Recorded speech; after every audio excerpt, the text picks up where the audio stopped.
Muito bem-vindo ao nosso podcast da psiquiatria, professor Cláudio Jerônimo. Eu estou aqui hoje para falar de um assunto recente que diz respeito à aprovação de novos produtos à base de cannabis para ser fabricado no Brasil pela Anvisa. Então, a Agência Nacional de Vigilância Sanitária, agora na segunda-feira, dia 28/11, aprovou, por meio de uma resolução, a autorização sanitária para alguns produtos medicinais à base de cannabis a serem fabricados no Brasil. A Anvisa aprovou 23 produtos de cannabis com base na RDC 327 de 2019, sendo 9 deles à base de extrato de cannabis sativa, e 14 de canabidiol. Então, esses 9 possuem THC, A Anvisa, ela aprovou, então, na resolução, ela não permite aí produtos que contenham mais de 0,2% de THC na sua composição.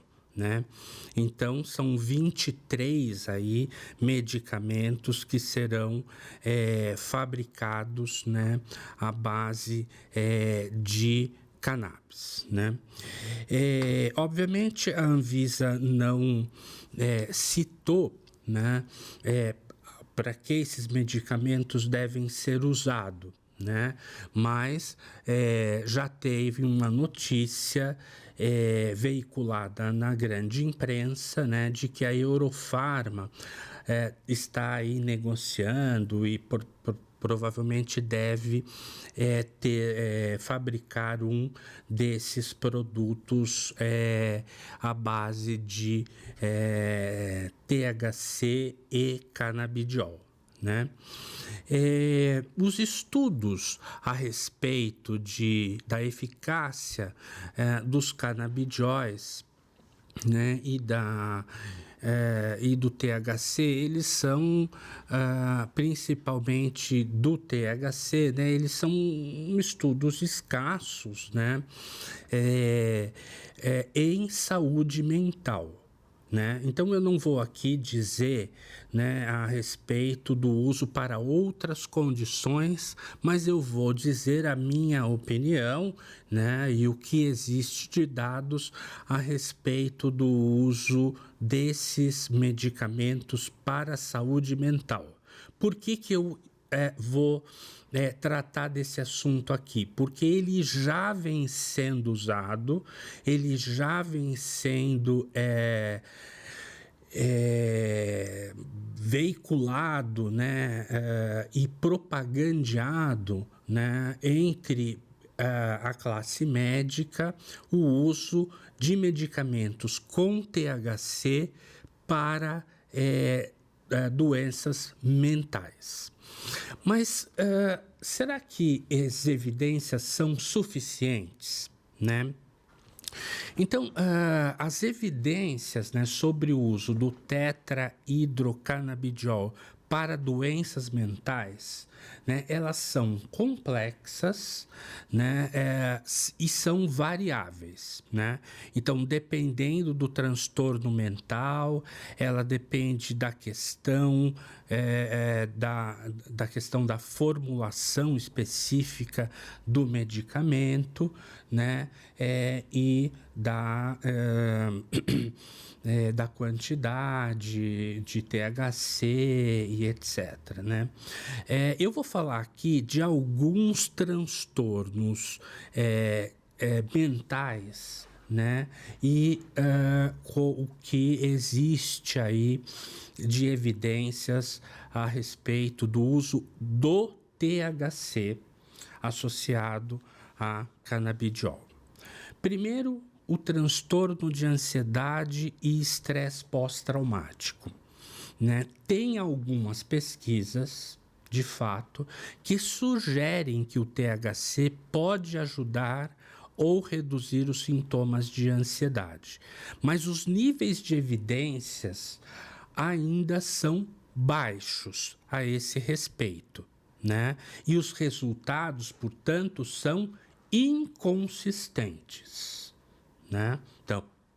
Então aqui já tem um senão com relação ao uso ao uso para ansiedade e estresse pós-traumático, né? Com relação à depressão, os resultados também são mistos. Alguns dizem que funciona, outros dizem que não funciona. A metodologia dos estudos são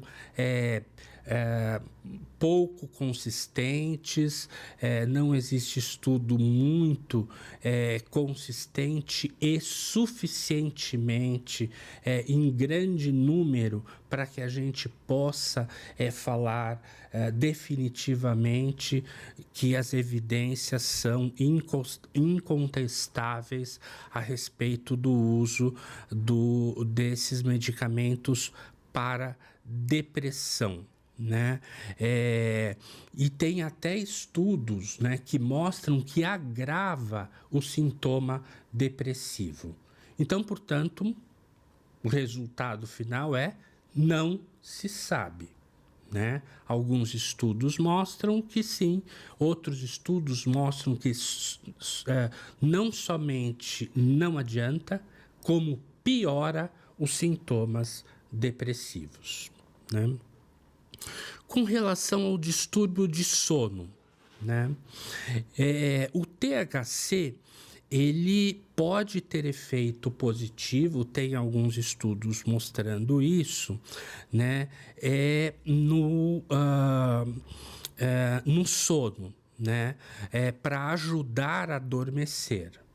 Mas esses mesmos estudos apontam que o uso no longo prazo pode afetar negativamente a qualidade do sono, né? Então, para o sono também está aqui uma dúvida, né? Alguns estudos que falam que poderia ajudar, mas outros estudos e até os estudos que falam que pode ajudar, eles alertam para o uso no longo prazo, podendo mostrar aí, inclusive, vamos dizer assim, resultados negativos em relação ao sono, né? Então, os estudos para a saúde mental são bastante variáveis, inconclusivos, né? E ainda pouco estudados, né? Mas quais são os riscos do uso do THC em medicamentos, né? Eu vou alertar aqui alguns, né, que a gente não tem ainda dados sobre isso, mas que a gente tem que ficar alerta, né, porque agora, começando a comercializar esses medicamentos, nós vamos precisar estudar isso, acompanhar, né, com relação aos seguintes riscos. Primeiro, exacerbação de sintomas psicóticos. O THC ele pode aumentar o risco de psicose em indivíduos vulneráveis, especialmente em altas doses ou em uso prolongado, né?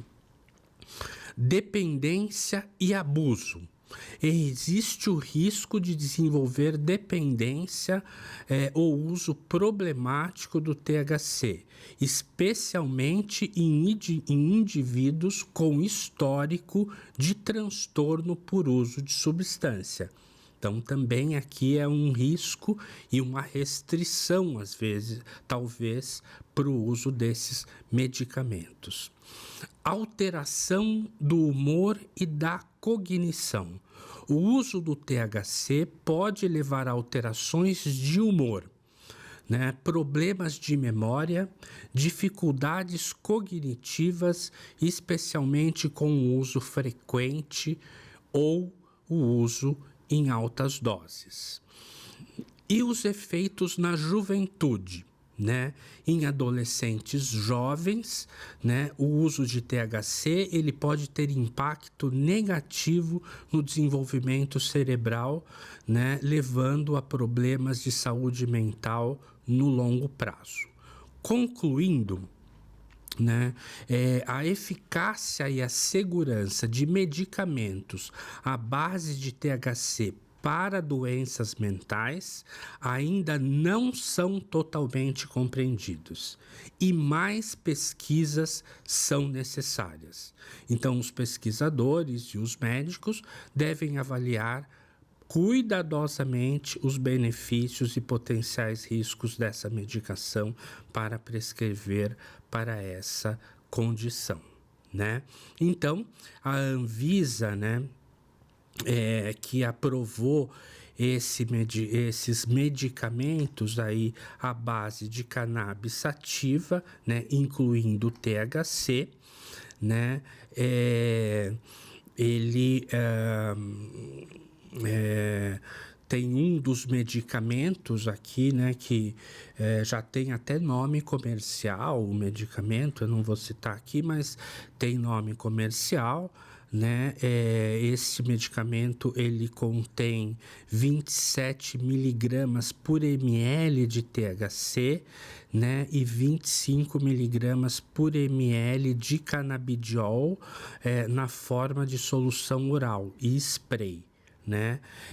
Além disso, foram aprovados outros produtos à base de canabidiol com concentrações variáveis e com até 0,2% de THC, né? Então, esses são o que a Anvisa aprovou, né? Então, em breve teremos esses medicamentos, eles serão prescritos em receituários especiais, né? De controle especial, então são aqueles receituários azul, né? Que são prescritos alguns outros medicamentos que têm risco de dependência, né? Então, acho que é importante que se saiba, né? Assim, eu não quero aqui abrir muito a discussão a respeito do uso para outras condições médicas, né? Mas para a saúde mental, isso eu quero deixar bem claro e um alerta. Não existem claras evidências a respeito do uso de medicamentos à base de canabidiol e THC para saúde mental. É isso que eu tinha a dizer hoje. Muito obrigado por sua audiência, por estar comigo, por ouvir. Espero ter acrescentado aí alguma coisa para você e nos vemos no nosso próximo episódio. Tchau, tchau.